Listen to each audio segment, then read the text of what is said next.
بسم اللہ الرحمن الرحیم الحمد للہ رب العالمین والعاقبۃ للمتقین والصلاة والسلام علی سید الانبیاء والمرسلین اما بعد فاعوذ باللہ من الشیطان الرجیم بسم اللہ الرحمن الرحیم۔ اللہ کے فضل و کرم سے آج ہم اپنے درس قرآن کے سبق نمبر 4 کا آغاز کر رہے ہیں۔ سورۃ الفاتحہ کی آیت نمبر 4 سے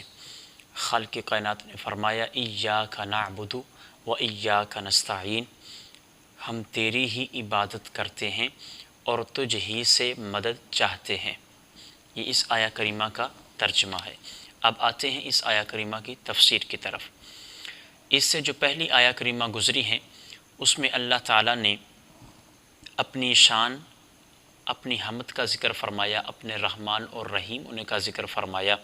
اور رب العالمین ہونے کا ذکر فرمایا۔ اور اس آیہ کریمہ میں اللہ تعالیٰ بندوں کو یہ سکھا رہا ہے کہ اللہ کے سامنے اپنی بندگی کا اظہار یوں کرو کہ اے اللہ، ہم تیری ہی عبادت کرتے ہیں اور تجھ ہی سے مدد چاہتے ہیں۔ یہ اللہ تعالیٰ بندوں کو سکھا رہا ہے کہ اپنی بندگی کا اظہار اللہ کی بارگاہ میں ایسے کرنا چاہیے، اور حقیقی طور پر مدد اللہ ہی کرتا ہے۔ اور اس سے پہلے جو ہے ایاک نعبد، ہم تیری ہی عبادت کرتے ہیں، یعنی اللہ وہ ذات ہے، اللہ ہی وہ ذات ہے جس کی عبادت کی جائے اور اللہ ہی عبادت کا مستحق ہے۔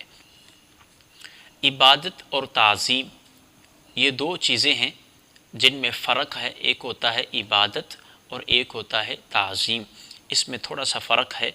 جو میں آپ کی سماعتوں کی نظر کر رہا ہوں۔ عبادت کا مفہوم یہ ہے کہ کسی کو عبادت کے لائق سمجھتے ہوئے اس کی تعظیم کرنا، یعنی بندہ کسی کو عبادت کے لائق سمجھے پھر اس کی تعظیم کرے تو اسے کہتے ہیں عبادت۔ اور تعظیم کہتے ہیں کہ عبادت کے لائق نہ سمجھتے ہوئے کسی کی تعظیم کرنا، اسے تعظیم کہتے ہیں۔ اب اس کی مثال یوں سمجھیں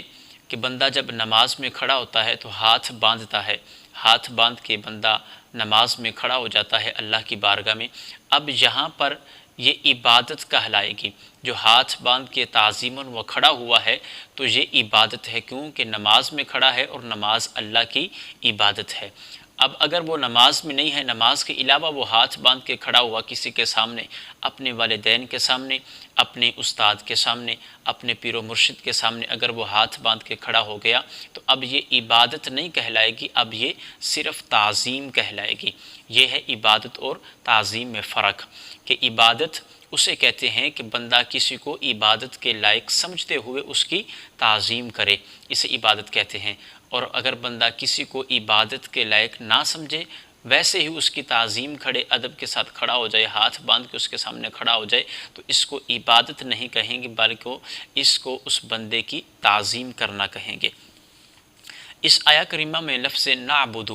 اس پہ تھوڑی سی روشنی ڈالتے ہیں کہ نعبد جو ہے یہ جمع کا صیغہ ہے، کہ ہم تیری ہی عبادت کرتے ہیں۔ یہ اللہ نے جمع کا صیغہ ارشاد فرمایا، اور اس سے یہ بات معلوم ہوتی ہے کہ بندے کو نماز جماعت کے ساتھ پڑھنی چاہیے، کہ بندوں کو نماز جب پڑھیں تو اکیلا نہ پڑھے بلکہ جماعت کے ساتھ مل کے پڑھے، اکٹھے ہو کے نماز پڑھیں، ایک جماعت میں پڑھیں۔ اور اس سے فائدہ یہ ہوتا ہے، علماء فرماتے ہیں کہ جب بندہ جماعت میں نماز پڑھتا ہے تو جماعت میں کچھ اللہ کے نیک بندے بھی ہوتے ہیں، کچھ برے بھی ہوتے ہیں، کچھ نیک بھی ہوتے ہیں، کچھ گناہ گار بھی ہوتے ہیں، تو گناہ گاروں کی نماز نیک بندوں کی نماز کے ساتھ مل کے درجہ قبولیت تک پہنچ جاتی ہے۔ تو اس لیے نماز با جماعت پڑھنی چاہیے۔ اور اس آیہ کریمہ سے ایک اور بات معلوم ہوتی ہے، اور یہ بات ہے کہ اللہ تعالیٰ کی بارگاہ میں اپنی حاجت، یعنی بندہ کوئی اللہ کی بارگاہ میں اپنی حاجت رکھے، کچھ اللہ سے مانگے، تو اللہ تبارک و تعالیٰ کی بارگاہ میں اپنی حاجت عرض کرنے سے پہلے اپنی بندگی کا اظہار کرنا چاہیے۔ یہ بھی اس آیہ کریمہ سے معلوم ہو رہا ہے کہ بندہ کہتا ہے ایاک نعبد، ہم تیری عبادت کرتے ہیں اور تجھ ہی سے مدد چاہتے ہیں۔ اب مدد بعد میں ہے اور عبادت پہلے ہے، کہ بندہ اللہ کی بارگاہ میں اپنی حاجت رکھنے سے پہلے اپنی بندگی کا اظہار کرے۔ امام عبداللہ بن احمد نصفی رحمۃ اللہ تعالی علیہ آپ فرماتے ہیں کہ عبادت کو مدد طلب کرنے سے پہلے ذکر کیا گیا کہ پہلے ہے ایاک نعبد، ہم تیری عبادت کرتے ہیں، پھر ہے وایاک نستعین، اور تجھ سے مدد چاہتے ہیں۔ اب عبادت کو مدد سے پہلے رکھا گیا، کیوں؟ فرماتے ہیں کہ حاجت طلب کرنے سے پہلے اللہ کی بارگاہ میں وسیلہ پیش کرنا قبولیت کے زیادہ قریب ہے۔ یعنی بندہ اللہ کی بارگاہ میں اپنی حاجت رکھے، اللہ سے کچھ مانگے تو فرمایا وہ ڈائریکٹ نہ مانگے بلکہ کسی کا وسیلہ پیش کرے۔ کیوں کہ وسیلے کی ترغیب خود اللہ قرآن میں لوگوں کو سکھا رہا ہے۔ خالق کائنات نے فرمایا یا ایھا الذین آمنوا اتقوا اللہ وابتغوا الیہ الوسیلہ، اے ایمان والو اللہ سے ڈرو اور اس کی طرف وسیلہ ڈھونڈو۔ اب جو لوگ یہ کہتے ہیں کہ حقیقی مددگار اللہ ہے، اللہ ہی مدد کرتا ہے، اب ہم بھی یہی کہتے ہیں کہ حقیقی مددگار اللہ ہی ہے، اللہ ہی وہ ذات ہے جو حقیقی مددگار ہے، اللہ ہی مدد کرتا ہے، لیکن اللہ کے جو نیک بندے ہیں وہ اللہ کی عطا سے مدد کرتے ہیں۔ اب جو بندہ یہ کہے کہ اللہ کے علاوہ سے مدد نہیں مانگنی چاہیے، تو اللہ تو خود قرآن میں کہہ رہا ہے یا ایھا الذین آمنوا اتقوا اللہ وابتغوا الیہ الوسیلہ، کہ اے ایمان والو اللہ سے ڈرو اور اللہ کی طرف وسیلہ تلاش کرو۔ اب یہ ہے آیا کریمہ قرآن پاک کی۔ اب اسی کے ضمن میں ایک حدیث مبارکہ رکھتا ہوں کہ اللہ کی طرف وسیلہ تلاش کرنا چاہیے۔ ابن ماجہ کی حدیث پاک ہے کہ ایک نبینہ صحابی امام الانبیاء کی بارگاہ میں حاضر ہوئے، حاضر ہو کر دعا کے طالب ہوئے، تو آپ صلی اللہ علیہ وسلم نے انہیں دعا اس طرح مانگنے کا حکم دیا کہ وہ آپ کی بارگاہ میں حاضر ہوئے اور دعا کے لیے کہا، تو امام الانبیاء نے انہیں یہ دعا خود سکھائی، فرمایا یہ ایسے دعا مانگو اللہ کی بارگاہ میں تو تمہاری دعا قبول ہو جائے گی۔ اور وہ دعا کیا تھی؟ فرمایا اللہم انی اسألک واتوجہ الیک بمحمد نبی الرحمہ یا محمد انی قد توجہت بک الی ربی فی حاجتی ہذہ لتقضی اللہم فشفعہ فی۔ اب اس کا ترجمہ کیا ہے؟ فرمایا اے اللہ میں تجھ سے سوال کرتا ہوں اور تیری طرف نبی رحمت حضرت محمد صلی اللہ تعالی علیہ وآلہ وسلم کے ساتھ متوجہ ہوتا ہوں۔ اب یہ بندہ اللہ کی بارگاہ میں دعا کر رہا ہے اور یہ دعا خود امام الانبیاء نے سکھائی ہے۔ آگے کیا کہتا ہے؟ آگے کہتا ہے یا محمد، اے محمد، انی قد توجہت بک الی ربی فی حاجتی ہذہ، اے محمد صلی اللہ تعالی علیہ وسلم میں نے آپ کے وسیلے سے اپنے رب کی طرف اپنی اس حاجت میں توجہ کی، یعنی آپ کے اس وسیلے سے، انی قد توجہت بک، میں نے آپ کے وسیلے سے بکا ہے کہ حضور کی طرف مخاطب ہے کہ یا اے میرے محبوب یا رسول اللہ صلی اللہ علیہ وسلم، قد توجہت بکا الی ربی، میں آپ کے وسیلے سے اپنے رب کی طرف اپنی حاجت میں توجہ کرتا ہوں۔ اب پھر آگے کیا کہتا ہے؟ پھر کہتا ہے اللہم فشفعہ فی۔ اب یہ ہے پس تو میرے لیے حضور صلی اللہ علیہ وسلم کی شفاعت قبول فرما۔ اب بندہ اللہ کی بارگاہ میں کہتا ہے کہ اے اللہ تو میرے لیے اپنے محبوب کی شفاعت قبول فرما۔ اب اس میں وسیلہ ہے امام الانبیاء کا، کہ وہ صحابی امام الانبیاء کا وسیلہ دے کر اللہ کی بارگاہ میں دعا کر رہے ہیں، اور یہ دعا خود امام الانبیاء نے اپنی اس صحابی کو سکھائی ہے، تعلیم فرمائی ہے۔ تو پتہ چلا کہ کسی غیر اللہ سے مدد مانگنا اور غیر اللہ کا اللہ کی بارگاہ میں وسیلہ دینا یہ شرک نہیں ہے، بلکہ یہ وہ طریقہ ہے جو آقا علیہ الصلوۃ والسلام نے اپنے صحابہ کو خود سکھایا ہے۔ اب اس حدیث مبارکہ میں ایک لفظ ہے یا محمد، اس کے بارے میں اعلیٰ حضرت امام اہل سنت مجدد دین و ملت سراج الامت نائب امام اعظم الشاہ امام احمد رضا خاں فاضل بریلوی رحمۃ اللہ تعالی علیہ، آپ فرماتے ہیں کہ حضور اقدس صلی اللہ تعالی علیہ وآلہ وسلم کو نام لے کر ندا کرنا حرام ہے، یعنی اے محمد ایسے آپ کو ندا دینا حرام ہے، ایسے آپ کو آپ کے نام سے پکارنا نہیں چاہیے۔ اور آپ نے اس کی دلیل بھی بیان فرمائی ہے، آپ نے دلیل بھی دی، اس کیا فرماتے ہیں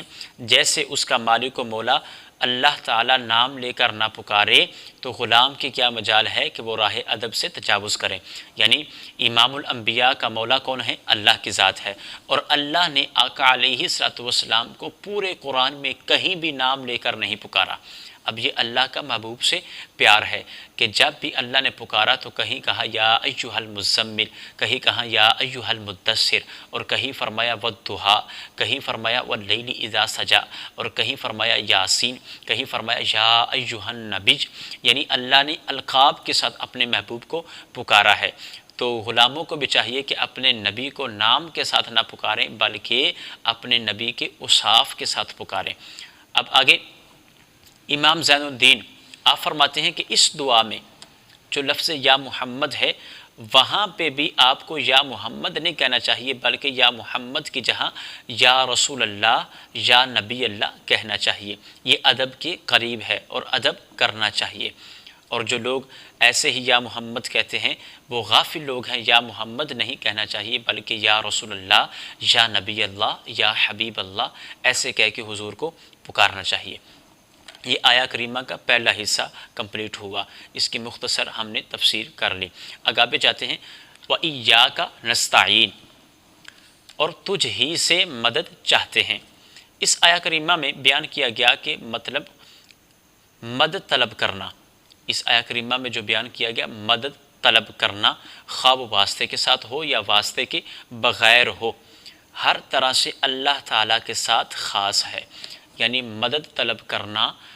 خواہ وہ واسطے کے ساتھ ہو یا واسطے کے بغیر ہو، جیسی بھی مدد ہو یہ اللہ تعالیٰ کے ساتھ ہی خاص ہے، اور اللہ تعالیٰ کی ذات ہی ایسی ہے جس سے حقیقی طور پر مدد طلب کی جائے۔ یعنی اللہ کے علاوہ کوئی ایسا بندہ نہیں ہے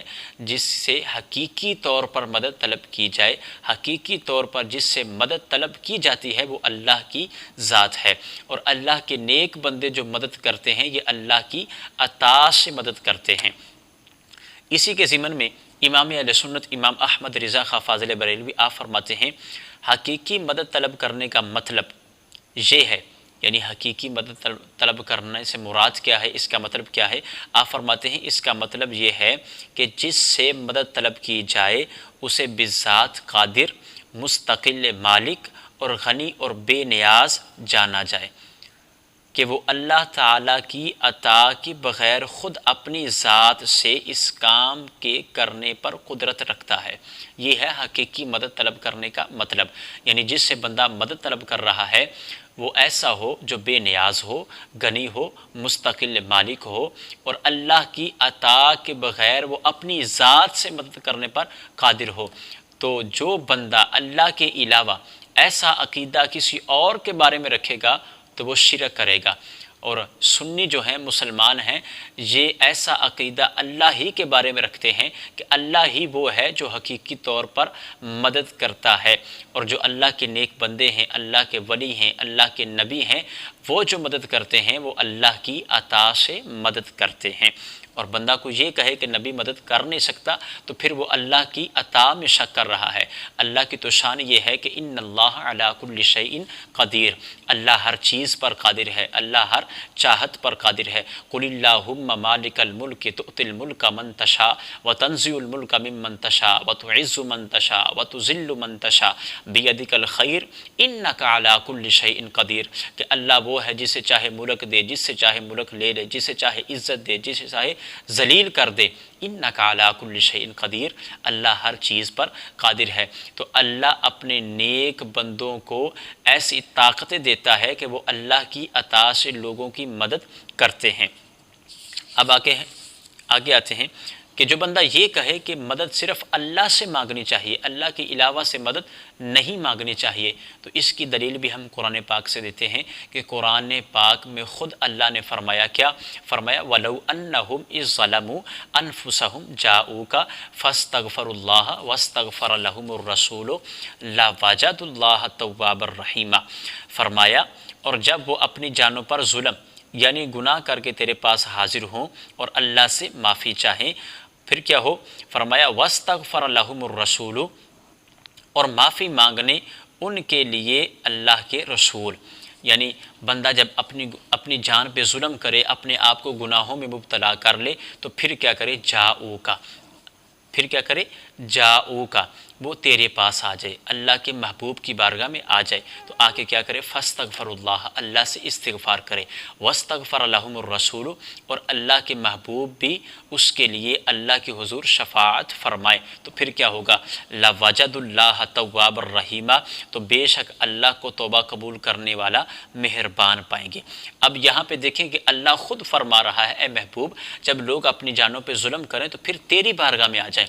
تو بخشتا تو اللہ ہی ہے، اللہ خود معاف کر سکتا تھا، لیکن اللہ نے محبوب کی بارگاہ میں کیوں بھیجا، تو یہ بتانا تھا کہ محبوب کی بارگاہ میں آنے سے بندے کے گناہ معاف ہو جاتے ہیں، محبوب کا وسیلہ دینے سے شرک نہیں ہوتا، بلکہ محبوب کا وسیلہ دینے سے قرآن و سنت پہ عمل کیا جاتا ہے، کہ قرآن بھی یہ کہتا ہے کہ محبوب کا وسیلہ پیش کرو، اور اللہ کے پیارے محبوب نے خود بھی اپنے صحابی کو وہ دعا سکھائی کہ میرا وسیلہ دے کے اللہ کے حضور دعا کیا کرو، تو اللہ کے حضور جب بھی دعا کرو، دعا کی قبولیت کا مرتبہ یہ ہے کہ جب بھی اللہ کے حضور کی دعا کرو، اپنی حاجات رکھو، تو سب سے پہلے کسی نیک بندے کا وسیلہ دو، تو وہ وسیلہ دینا ایسا ہوگا کہ تمہاری دعا اللہ کی بارگاہ میں جلد قبول ہو جائے گی۔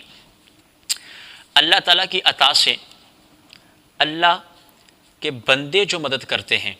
یعنی اللہ تعالیٰ کی عطا سے اللہ کے بندے جو مدد کرتے ہیں، یہ حقیقی طور پر اللہ ہی کا مدد کرنا ہے، یعنی جو بندے مدد کرتے ہیں اللہ کی عطا سے، وہ بندے مدد نہیں کرتے، وہ تو ظاہری طور پر ایک وسیلہ بنتے ہیں، لیکن حقیقی طور پر پھر بھی مددگار اللہ ہی ہوتا ہے، جیسے کہ خالق کائنات نے قرآن میں فرمایا وَلَقَدْ نَصَرَكُمُ اللَّهُ بِبَدْرٍ وَأَنْتُمْ أَذِلَّةٌ، اور بے شک اللہ نے بدر میں تمہاری مدد کی جب تم بالکل بے سر و سامان تھے۔ اب اس آیا کریمہ کی تفسیر اٹھا کے دیکھیں کہ یہاں پر مدد کے لیے اللہ کے فرشتے آئے تھے، کہ اللہ کے فرشتوں نے مقام بدر میں صحابہ کرام کی مدد کی تھی، اللہ نے فرشتوں کے ذریعے صحابہ کرام کی مدد فرمائی، تو اب یہاں پہ اللہ فرشتوں کی مدد کو اپنی مدد کہہ رہا ہے کہ وَلَقَدْ نَصَرَكُمُ اللَّهُ، تحقیق اللہ نے تمہاری مدد کی، تو آئے کون تھے، اللہ کے فرشتے، تو پتہ چلا کہ اللہ کی عطا سے اللہ کی مخلوق کا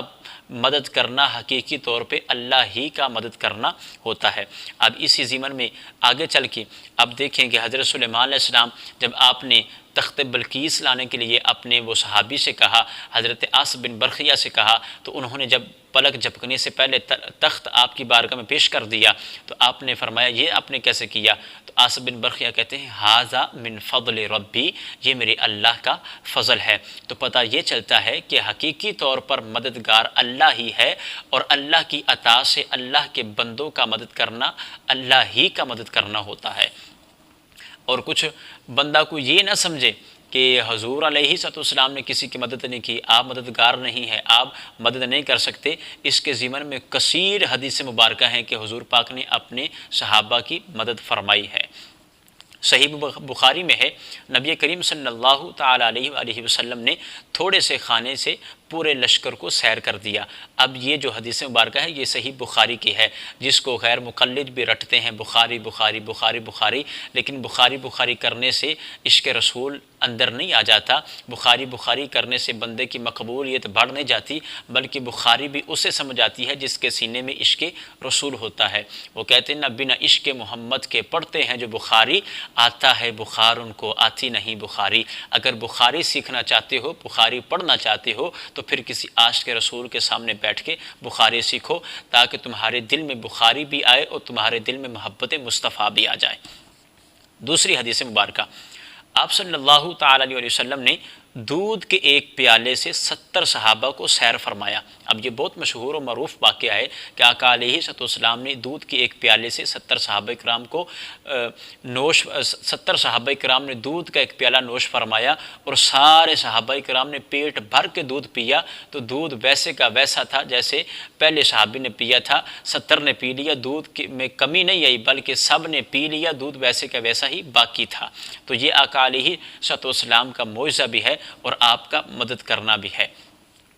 آگے تیسری حدیث مبارکہ، آقا علیہ السلام نے انگلیوں سے پانی کے چشمے جاری فرمائے، صرف چشمے جاری نہیں فرمائے، پھر کیا ہوا 1400 صحابہ نے اس چشمے سے پانی پیا اور پیٹ بھر کے پانی پیا۔ اب یہ دیکھو، یہ بھی آقا علیہ السلام اپنے صحابہ کی مدد فرما رہے ہیں۔ اور پھر کیا آگے کیا ہے، لعاب دہن سے بہت سے لوگوں کو آقا علیہ السلام نے شفا عطا فرمائی ہے۔ اب یہاں پہ بھی اپنے لعاب دہن سے حضور لوگوں کی مدد فرما رہے ہیں، تو پتہ چلتا ہے کہ حقیقی طور پہ مددگار اللہ ہی ہے، اور اللہ کی عطا سے اللہ کے نبی، اللہ کے ولی، اللہ کے نیک بندے بھی مدد کرتے ہیں۔ تو اب ان کا مدد کرنا شرک نہیں کہلائے گا، ان کا مدد کرنا حقیقی طور پہ اللہ ہی کا مدد کرنا کہلائے گا، جو ہم اہل سنت و جماعت کا عقیدہ ہے اور صدیوں سے چلا رہا ہے کہ اللہ کے نبی بھی مدد کرتے ہیں، اللہ کے ولی بھی مدد کرتے ہیں۔ تو ہمارا عقیدہ یہ ہے کہ ہم یہ کہتے ہیں کہ حقیقی مددگار اللہ ہے، اور اللہ کی عطا سے اللہ کی مخلوق میں لوگ